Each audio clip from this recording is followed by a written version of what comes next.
we're out here again at the Treefort, this time working on your CD. Yeah. And so maybe you can tell me a little bit about, first of all, how you got the idea to get started on this project.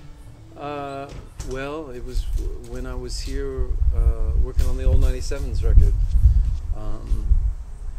I'd sort of been playing with this great band, one of the two great bands I have. They're called the Dufalos, based around John Dufalo from Death Row Davies fame, and Jason Garner, who's also in Death Row Davies, and Joe Reyes from Buttercup, and Richard Martin, and I thought that it'd be wonderful for us to come out here and spend a few days and do some recording, and then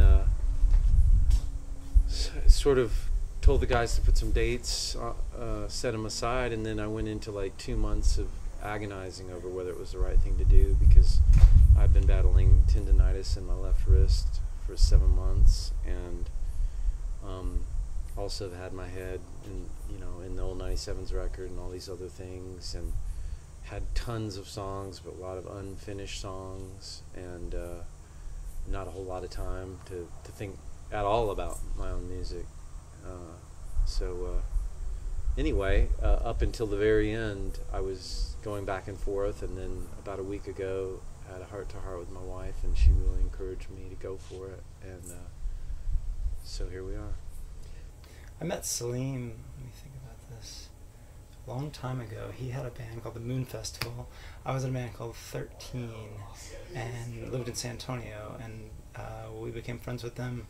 They'd come down and play shows with us. We'd come up and play Trees and Clearview and all those places. Gosh, I can't even think of how long ago. A while back. So when I moved to Dallas, which was the end of '97, he was one of like 3 people I knew in town, something like that. And we became friends, started recording together pretty early on, or at least kind of like playing each other our recordings we were making and what we were working on, and then that led to us recording together in his back corner of his little garage, which has now turned into this amazing studio. But it was just just a little recorder in the corner and a few instruments, and we'd figured things out as best as we could at the time. So it's been a while. So we've been playing together for a while. I played on most all of his records, not his last one with Billy Harvey, but most of the others, and just helped him out whenever I could. So luckily timing was good with this whole recording. So the first song we did is called Channel 5, and it's my ongoing, I've got a trilogy that started with 1978, the song 1978, and Western Hills was sort of like the second part of that, and now I think Channel 5 is the final piece. It's like Lord of the Rings, I guess. And it's Is it about your childhood? It's not as autobiographical as the first two. It's a different. It's about a relationship with another kid who really liked to dance, and I've always had an odd, unholy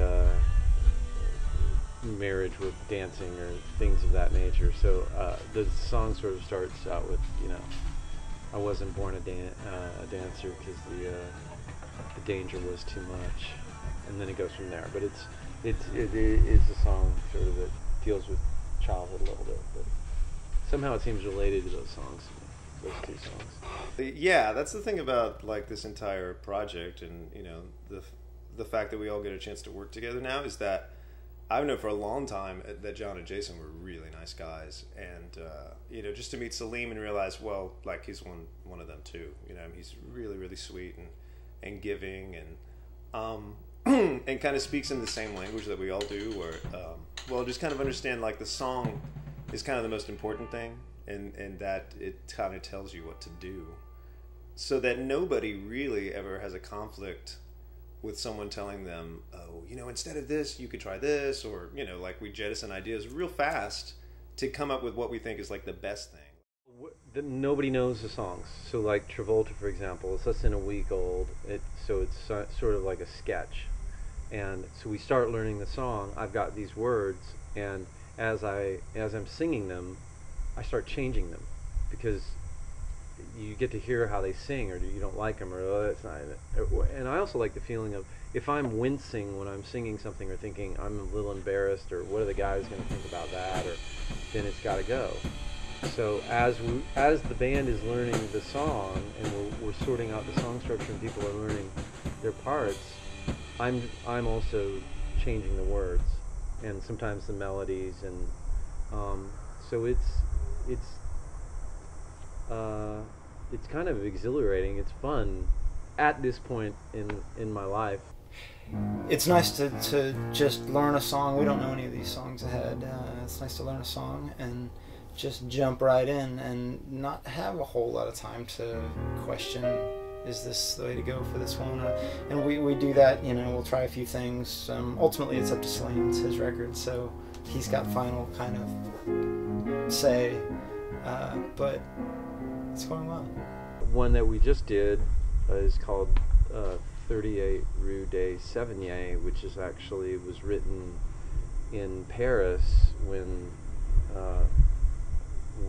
me and my family were there last year touring, and Gavin has a great video on Facebook that I highly recommend to anybody who hasn't seen it. But he actually was filming at the moment that I was writing this song, and it's a really funny, evocative film. It might end up being the video for the song that we're working on now. But so I've been sitting on this song for over a year, waiting to record it, and I'd always had the feeling that I wanted to do it with the band, and it's been a trip to finally hear it kind of coming, to life, not just being kind of this sketch that I've had. As you start to meet other artists and other like-minded people, that's exactly what happens. You end up with like a collective of people that just kind of become your little laboratory for like kind of figuring out how the world works, and that's exactly what happened to me and John and Jason and Salim, and I'm really, really happy that we're finally getting a chance to record together, actually, because we've performed, and every time we played together I was just like, God, man, this feels good. I could just do nothing but look and smile, at John and Jason, and Salim, just like, wow, awesome.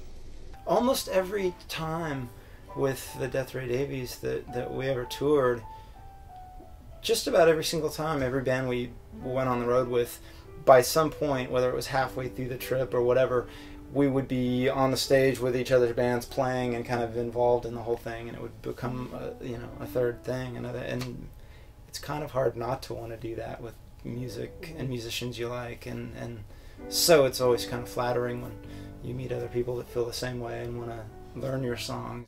So you did an interesting thing to help fund this project. Yeah. You used that Pledge Music website, and you got the support of fans. How did you come up with the idea to do that?